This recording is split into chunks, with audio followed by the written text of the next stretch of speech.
What's good, YouTube? Slender Revolution X here. Today's video, guys, is going to be on the idea of how cards float. And it's kind of a hard concept, but basically what the idea to make the video came from last Wednesday. We went to a locals in Delaware, and I was playing my Gladiator Beast deck, and I went 2-2, and I was a little disappointed in myself because I hold myself to a higher standard and want to be better than that. But after looking back on my game losses, I had noticed that I was opening with a handful of Gladiator Beasts. So those games were virtually over before they started.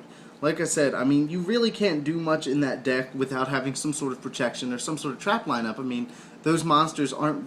They're good on their own, but they're not great. And if you guys haven't seen the deck profile, it's another video, and I'll probably put a link to it somewhere below or something like that if you guys wanted to go look at it. But I have the whole Gladiator Beast set that I run, Secret Rare, and it's like the Secret Rare from Raw Yellow Mega Pack and Legendary Collection and all that.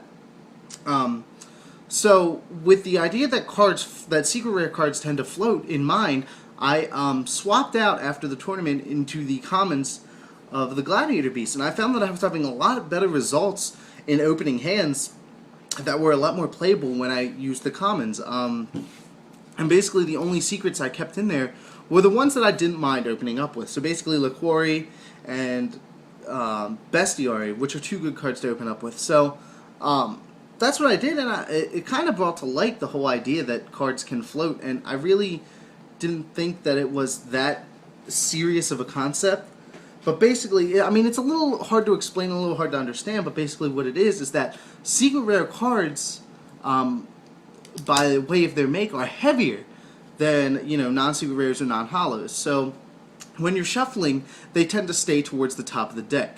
I know it's a little iffy on how to understand, but some examples of this are why people tend to run Secret Rare Dark Armed Dragons in decks over the Ultimate Rares or Super Rares or Commons.